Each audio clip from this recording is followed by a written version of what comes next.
हीना voice में आपका स्वागत है। मेरा नाम सुमन है। आज मैं आपको अपने घर का हाल सुनाने जा रही हूँ, जो मैंने और मेरी माँ ने सपने में भी नहीं सोचा था। आज सुबह से ही दोनों भाभियाँ, कंगना और अश्विनी ने, जिन्हें रसोई में एक टाइम का खाना बनाने में भी आफत आती थी, वो आज खुशी खुशी तरह तरह के नाश्ते बनाने में पूरे जोर शोर से जुटी थी। और दोनों बड़े भैया सौरभ और सुमित बैठक को करीने से सजाने में लगे थे। वैसे घर में कोई खुशी की बात नहीं थी, बल्कि आज वकील साहब आने वाले थे बाबूजी की वसीयत पढ़ने के लिए, दोनों भाइयों को उनका हिस्सा देने।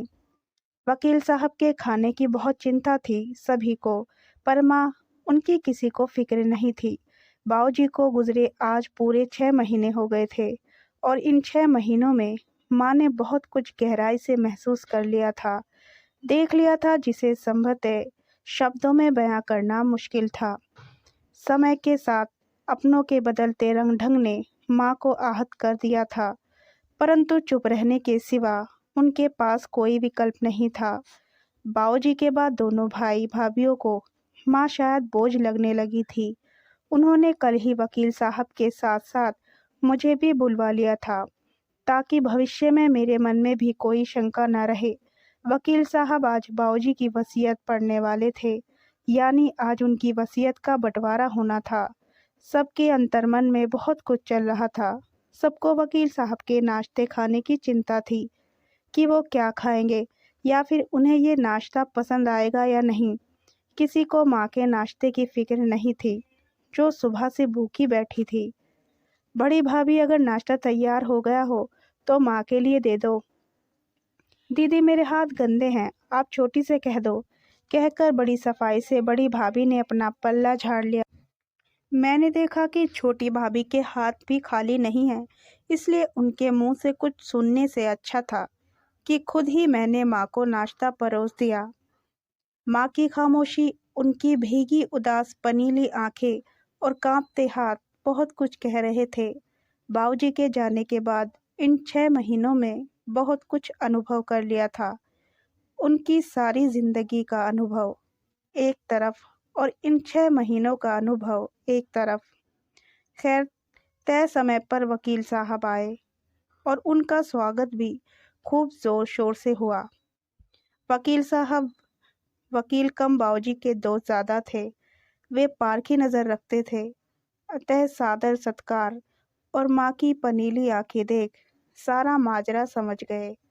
जैसे ही वकील साहब ने वसीयत पढ़नी शुरू की, दोनों भाइयों और भाभियों के चेहरे के रंग बदल गए। दोनों भाई बाबूजी की अपार संपत्ति के आधे आधे वारिस होने का सपना देख रहे थे, किंतु हुआ उल्टा।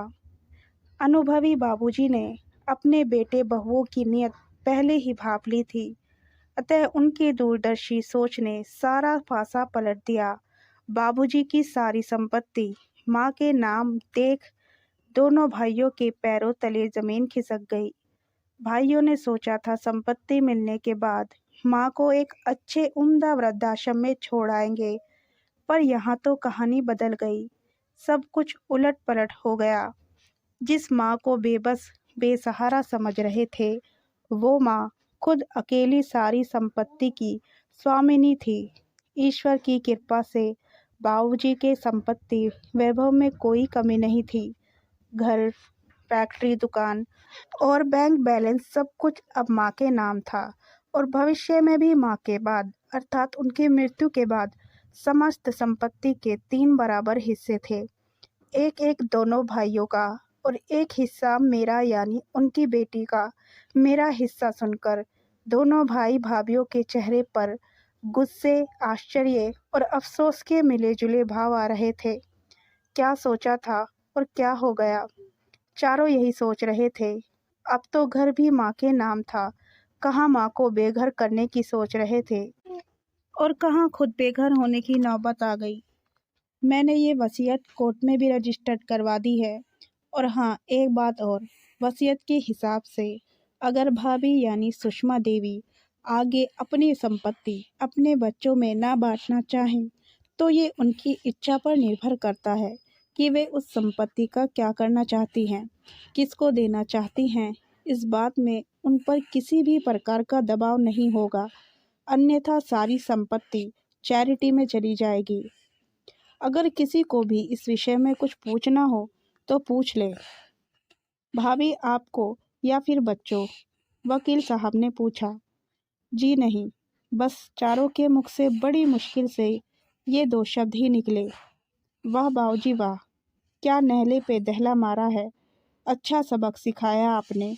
शायद आप अपने बेटों की नीयत पहले ही देख समझ चुके थे। जिस रोग का नासूर बनने का डर हो, आपने उस रोग को ही खत्म कर दिया। इसे कहते हैं दूरदर्शिता। चारों के चेहरे देखने में मन ही मन बाबूजी को धन्यवाद दे रही थी। उनमें से कोई कुछ भी कहने सुनने की हालत में नहीं था। वकील साहब चले गए, पर माँ को आत्मसम्मान, इज्जत और खुशी से रहने की चाबी भी दे गए थे। माँ के चेहरे पर संतोष और खुशी थी, जिसे देख मुझे संतुष्टि हुई। दोनों भाई भाभी कुछ भी कहने की स्थिति में नहीं थे। शायद इसलिए हम समय और अनुभव को बलवान कहते हैं। कहानी पसंद आई हो तो वीडियो को लाइक और चैनल को सब्सक्राइब ज़रूर करें।